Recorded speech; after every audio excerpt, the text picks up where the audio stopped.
नमस्कार दोस्तों, एक बार फिर से स्वागत है आपका हमारे YouTube चैनल स्टडी विद विकास में। हम आपके लिए लेकर आए हैं बायोलॉजी के एक महत्वपूर्ण चैप्टर जिसका नाम है तंत्रिका तंत्र, जिसको इंग्लिश में कहते हैं नर्वस सिस्टम। बता दूं मैं आपको कि ये नर्वस सिस्टम हमारी बॉडी का सबसे महत्वपूर्ण भाग है। ये नर्वस सिस्टम ही है जो हमें सोचने, समझने या याद करने की जो सामंजस्य है हमारी बॉडी के साथ वो स्थापित करता है। तो नर्वस सिस्टम जो है ये हमारे शरीर के सोचने, विचारने तथा संतुलन स्थापित करने वाले अंगों को तंत्रिका तंत्र कहते हैं। शरीर के ऐसे अंग जो सोचने, विचारने या संतुलन स्थापित करने वाले अंगों को नर्वस सिस्टम कहते हैं, तंत्रिका तंत्र कहते हैं। ये तंत्रिका तंत्र ही है जिससे हम कुछ चीज समझते हैं, विचारते हैं, सोचते हैं, समझते हैं। ये सब हमारी बॉडी के साथ जो सामंजस्य स्थापित करता है वो है नर्वस सिस्टम, तंत्रिका तंत्र। ठीक है ना। आगे देखिए, इसका निर्माण तंत्रिका कोशिका या न्यूरॉन से होता है। तो तंत्रिका कोशिका का निर्माण तंत्रिका कोशिका या न्यूरॉन से होता है। जो न्यूरॉन होता है ये धागे जैसा होता है, धागे नुमा आकृति जैसा होता है न्यूरॉन, धागे नुमा आकृति जैसा होता है न्यूरॉन।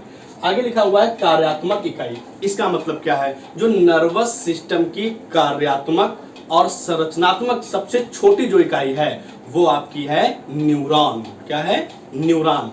तो तंत्रिका तंत्र की या नर्वस सिस्टम की सबसे छोटी कार्यात्मक या संरचनात्मक जो इकाई है उसका नाम है न्यूरॉन। न्यूरॉन याद रखिएगा। मैं बता दूं, पेपर में एक बार आया है कि न्यूरॉन का निर्माण कैसे होता है। न्यूरॉन का निर्माण कैसे होता है तो जान लीजिए, न्यूरॉन का निर्माण भ्रूण के एस्टोडर्म से होता है। जो भ्रूण में एक एस्टोडर्म पाया जाता है उससे निर्मित होता है आपका न्यूरॉन। और न्यूरॉन की जो आकृति है वो धागे जैसी है। कैसी है? धागे जैसी है, धागे जैसी है। आगे देखिएगा, सब और इसके बाद लिखा हुआ प्रारंभ। तो जो नर्वस सिस्टम है में जो न्यूरॉन है, इस न्यूरॉन का जो जन्म है ये हाइड्रा से माना जाता है। किससे माना जाता है? इसका जन्म हाइड्रा से माना जाता है। तंत्रिका कोशिका या नर्वस सिस्टम का प्रारंभ हाइड्रा से माना जाता है। हाइड्रा से माना जाता है। ठीक है ना। सबसे लंबी कोशिका कौन सी है? पेपर में बहुत बार आया है कि सबसे लंबी कोशिका कौन सी है, तो तंत्रिका कोशिका है। क्या है? तंत्रिका कोशिका सबसे लंबी है और इसका विभाजन मैंने ले रखा है एक बार होता है। पूरे जीवन में तंत्रिका कोशिका का विभाजन मात्र एक बार होता है। कितनी बार? एक बार होता है। तो यहां तक समझ में आया होगा कि नर्वस सिस्टम क्या है, सबसे छोटी इकाई क्या है, कार्यात्मक संरचनात्मक इकाई क्या है, सबसे लंबी कोशिका क्या है, न्यूरॉन किस आकृति का होता है, सब समझ में आया। मैं आपको बता दूं कि जो मनुष्य है, मनुष्य एक बहुकोशीय प्राणी है, सजीव प्राणी है और उसमें जो नर्वस सिस्टम है पाया जाता है।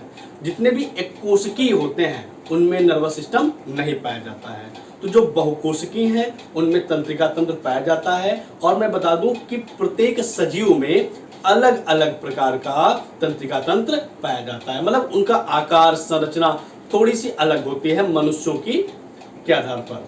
तो मनुष्यों में एक नर्वस सिस्टम पाया जाता है जिसकी संरचना के बारे में हम लोग बात करेंगे आज। तो यहाँ तक समझ में आया होगा कि ये शरीर के सोचने, विचारने तथा संतुलन स्थापित करने वाले अंगों को तंत्रिका तंत्र या नर्वस सिस्टम कहते हैं। इसका निर्माण तंत्रिका कोशिका तथा न्यूरॉन से होता है। कार्यात्मक इकाई न्यूरॉन है। एक्टोडर्म से इसका निर्माण होता है। हाइड्रा से इसका प्रारंभ माना जाता है। सबसे लंबी कोशिका तंत्रिका कोशिका है। इसका विभाजन एक बार में होता है।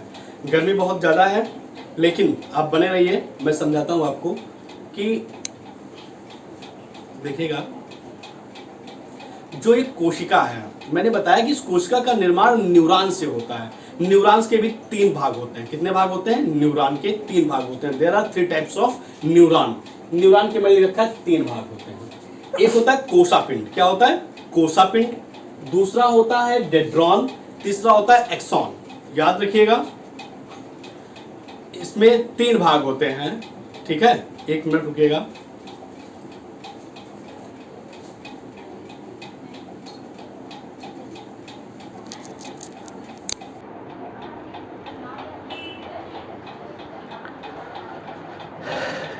तो मैं बता रहा हूं कि जो न्यूरॉन होता है, न्यूरॉन के 3 भाग होते हैं। एक भाग होता है आपका कोशापिंड, दूसरा होता है डेड्रॉन और तीसरा होता है एक्सॉन। ठीक है ना, पहला कोशापिंड, दूसरा डेड्रॉन, तीसरा एक्सॉन। कोशापिंड को इंग्लिश में बोलते हैं साइटन। याद रखिएगा, बायोलॉजी की सबसे खास बात यही है कि वो इंग्लिश के शब्दों का यूज हिंदी में करता है। साइटन लिख देगा, है ना, डेड्रॉन लिख देगा, एक्सॉन लिख देगा हिंदी में, तो आप ऐसे याद रखिएगा। कोशापिंड को साइटन कहते हैं, डेड्रॉन कहते हैं, एक्सॉन कहते हैं। तो 3 भाग होते हैं न्यूरॉन के, कौन कौन से? कोशापिंड, डेड्रॉन और एक्सॉन। ठीक है ना, आगे देखिए ये कोशापिंड क्या होता है, लिख रखा है मैंने, कोशिका द्रव्य, प्रोटीन तथा रंगीन कण। ये सब मामला क्या है, तो मैं बता दूं कि जो कोशापिंड है, जो साइटन है, इसमें एक तरल पदार्थ भरा रहता है और इस तरल पदार्थ में ये तरल पदार्थ कोशिका में जमा होता है, जिसे कोशिका द्रव्य कहते हैं। और वो जो कोशिका द्रव्य होता है वो प्रोटीन से बना होता है। किससे बना होता है? प्रोटीन से बना होता है और उसमें रंगीन कण पाए जाते हैं। तो कोशिका द्रव्य, इसमें ऐसे कहेंगे कोशिका पिंड में कोशिका द्रव्य पाया जाता है जो प्रोटीन से बना होता है और इसमें रंग बिरंगे कण पाए जाते हैं जिनको कहते हैं निसेल्स कण। इंपॉर्टेंट है, याद रखिएगा, इनको कहते हैं निसेल्स कण कहते हैं। क्या कहते हैं? निसेल्स कण। तो जो कोशिका द्रव्य है ये प्रोटीन से बना होता है, इसमें रंग बिरंगे छोटे छोटे पदार्थ पाए जाते हैं, टुकड़े पाए जाते हैं गोल गोल, और उन्हीं कणों को, जो कण होते हैं उन्हीं को कहते हैं निसेल्स कण। ठीक है ना, अगला देखिए डेड्रॉन। डेड्रॉन क्या होता है, लिख रखा है मैंने, पतले तंतु एक से अधिक।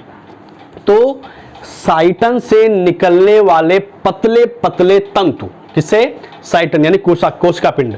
तो कोशिका पिंड से निकलने वाले पतले तंतु जो एक से अधिक होते हैं वो सब कहलाते हैं डेड्रॉन। क्या कहलाते हैं? डेड्रॉन। ये भी समझ में आएगा, ये साइटन से निकलते हैं। ठीक है ना, डेड्रॉन।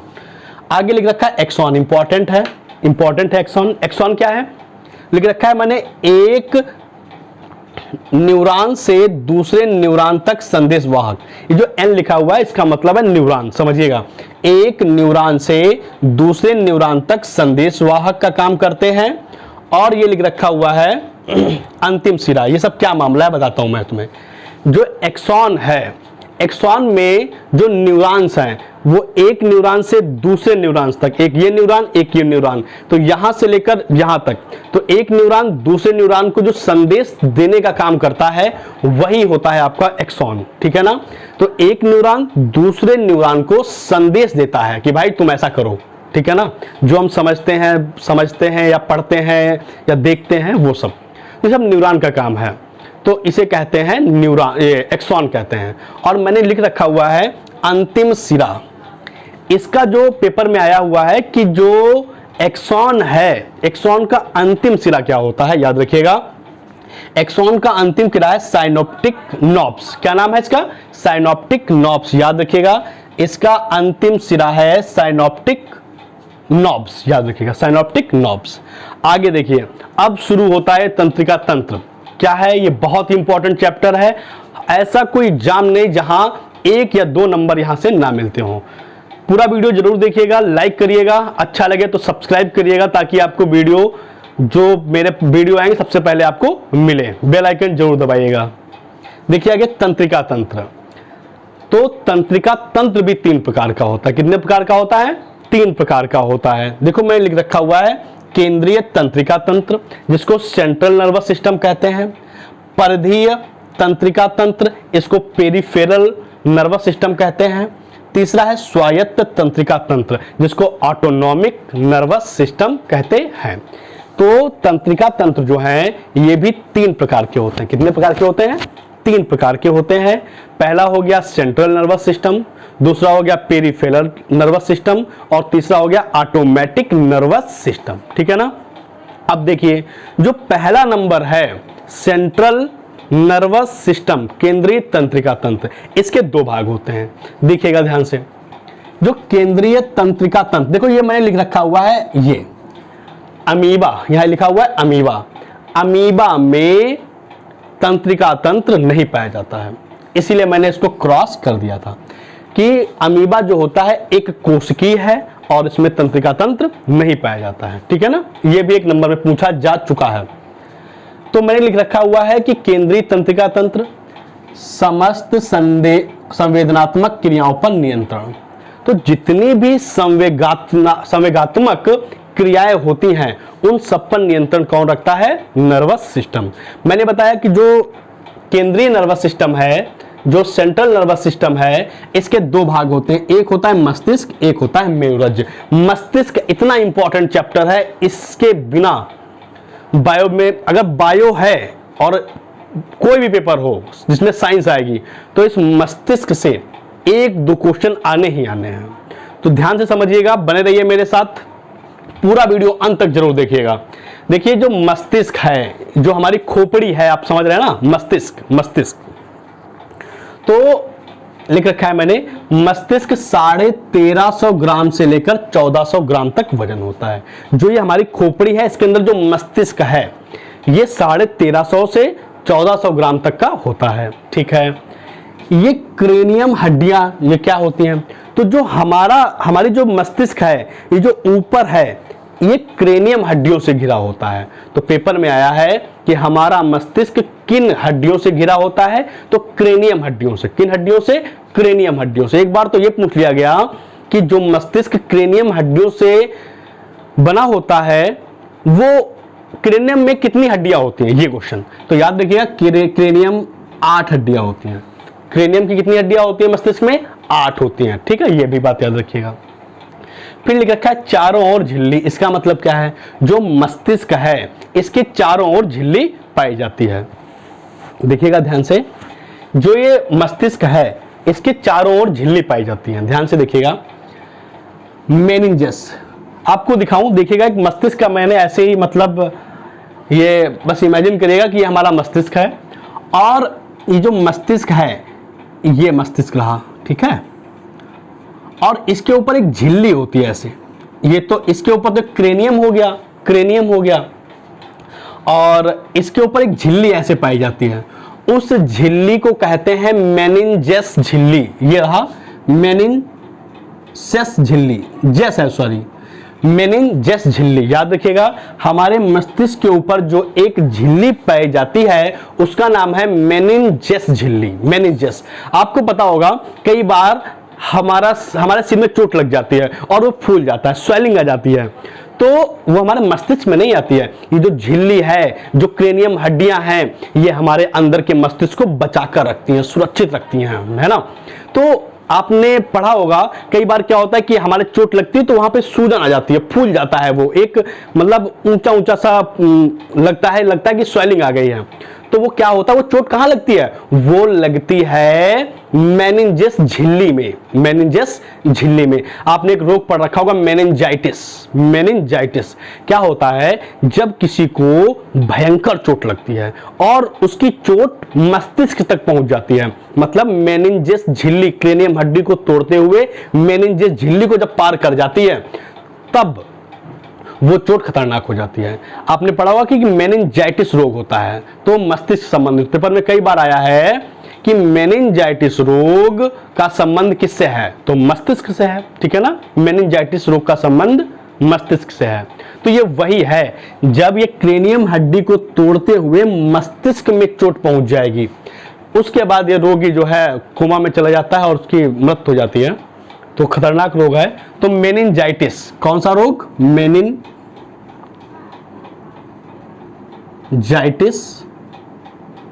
रोग। तो मेनिंजाइटिस रोग का संबंध किससे है? मस्तिष्क से है। ठीक है, ठीक है, ये भी समझ में आया आपको। फिर मैं आपको बता दूं कि इसके चारों ओर बाहरी पाई जाने वाली झिल्ली, ये तो मस्तिष्क के अंदर जो क्रेनियम हड्डी है उसके अंदर की बात हो गई। अब इसके चारों ओर भी हड्डियां पाई जाती, झिल्लियां पाई जाती हैं। तो मस्तिष्क के चारों ओर बाहरी पाई जाने वाली, कौन सी? बाहरी। जब बाहरी शब्द हो, मेनिंजस झिल्ली तो अंदर पाई जाती है, बाहरी देखिए इसके नीचे 3 झिल्लियां पाई जाती हैं। तो जो सबसे ऊपरी झिल्ली होती है उसको बोलते हैं ड्यूरामेटर। क्या बोलते हैं? मस्तिष्क के बाहर पाई जाने वाली सबसे ऊपरी झिल्ली को क्या कहते हैं? ड्यूरामेटर। क्या कहते हैं? ड्यूरामेटर। मध्य में पाई जाने वाली आर्कनॉइड, जो मध्य में पाई जाएगी उसका नाम है आर्कनॉइड। क्या नाम है? आर्कनॉइड। और तीसरी है जो सबसे नीचे पाई जाती है, इंपॉर्टेंट है ये, पायामीटर। याद रखिएगा, जो मस्तिष्क के बाहरी सबसे नीचे झिल्ली जो पाई जाती है उसका नाम है पायामेटर। क्या नाम है? पायामेटर। पायामेटर, ये पायामेटर झिल्ली ही जो है वो मस्तिष्क को ऑक्सीजन और पोषण प्रदान करती है। बात समझ में आई? तो जो ये पायामेटर है, जो झिल्ली है, सबसे निचली झिल्ली है, ये हमारे मस्तिष्क को ऑक्सीजन और पोषण प्रदान करती है। पेपर में आया है कि कौन सी परत मस्तिष्क को ऑक्सीजन प्रदान करती है, तो पायामेटर। ठीक है ना? तो समझ रहे होगे ये सब क्या है। ठीक है, ऑक्सीजन और पोषण प्रदान करती है कौन? पायामीटर। तो तीन हो गई, ड्यूरामीटर, आर्कनॉइड और पायामीटर। आगे देखिए, मस्तिष्क का जरा हिस्सा देखिए, मस्तिष्क दिखाता हूं मैं आपको।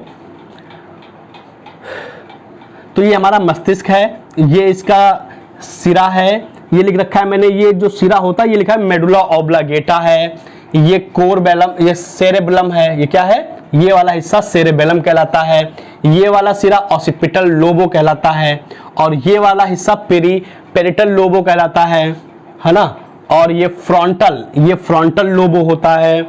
ठीक है, और ये टेम्पोरल लोबो होता है। ये सब ये कहीं ना कहीं हमारे पूरे बॉडी से संबंधित है। ये ऑसिपिटल, टेम्पोरल, ये सब क्या है ये मैं आपको अगले वीडियो में जरूर बताऊंगा, लेकिन आप बने रहिएगा हमारे साथ। तो ऐसा आगे लिख रखा है मस्तिष्क। अब यहां तक समझ में आया कि जो नर्वस सिस्टम होता है, तंत्रिका तंत्र होती है, जो केंद्रीय तंत्रिका तंत्र है उसके दो भाग होते हैं, मेरुरज्ज और मस्तिष्क। उसके बारे में पढ़ा, क्या क्या होती हैं। हड्डियां 8 होती हैं, क्रेनियम की हड्डियों से बना होता है, 3 झिल्लियां होती हैं, ड्यूरामीटर, आर्कनॉइड और पायामीटर। मेनिंजाइटिस रोग होता है जो मस्तिष्क से संबंधित होता है। उसके बाद देखिए मैंने लिख रखा है मस्तिष्क। अब यहां से सबसे महत्वपूर्ण पॉइंट शुरू होंगे, और ये जो पॉइंट है मस्तिष्क, यहां से प्रश्न जरूर आते हैं। देखिएगा, लिख रखा है मैंने, मस्तिष्क के भी 3 भाग होते हैं। कितने भाग होते हैं? मस्तिष्क के भी 3 भाग होते हैं। याद रखिएगा, मस्तिष्क के 3 भाग। पहला होता है अग्र मस्तिष्क। मस्तिष्क के 3 भाग होते हैं। पहला होता है अग्र मस्तिष्क, दूसरा होता है मध्य मस्तिष्क, और तीसरा होता है पश्चिम मस्तिष्क। अग्र मस्तिष्क को कहते हैं फोर ब्रेन। क्या बोलते हैं? Fore brain. मध्य मस्तिष्क को बोलते हैं मिड ब्रेन, और पश्चिम मस्तिष्क को कहते हैं हिंड ब्रेन। ठीक है ना, हिंड ब्रेन।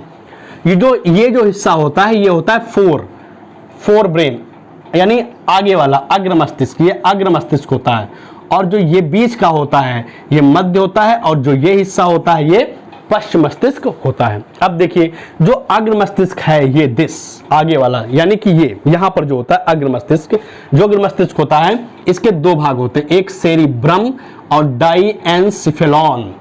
याद रखिएगा, जो हमारा आगे का अग्र मस्तिष्क है इसका नाम मैंने बोला सेरिब्रम। याद रखिएगा, सेरिबेलम अलग होता है, यह सेरिब्रम। तो इसके जो भाग होते हैं, जो आगे वाला मस्तिष्क है इसका नाम होता है सेरिब्रम। ये लिख रखा है सेरिब्रम। और इसका दूसरा जो भाग है इसका नाम है डाइएनसेफेलॉन। क्या होता है इनके बारे में हम अगले वीडियो में पढ़ेंगे, तो अगला वीडियो जरूर देखिएगा। अग्र मस्तिष्क का जो 2 भाग हैं वो एक है सेरिब्रम, दूसरा है डाइएनसेफेलॉन। दूसरा है मध्य मस्तिष्क जो है ये इसमें सेरिबेलम होता है और मेडुला ऑब्लांगेटा होता है। ध्यान देखिएगा, मध्य मस्तिष्क अकेला होता है, छोड़ दीजिएगा। आगे पश्चिम मस्तिष्क भी 2 प्रकार का होता है, एक सेरिबेलम और एक मेडुला ऑब्लांगेटा। तो इनको मेडुला ऑब्लांगेटा, सेरिबेलम क्या है, सेरिब्रम क्या है, इनको जानने के लिए बने रहिए मेरे साथ। मेरा अगला वीडियो जरूर देखिएगा। थैंक यू सो मच, इसे देख लीजिएगा।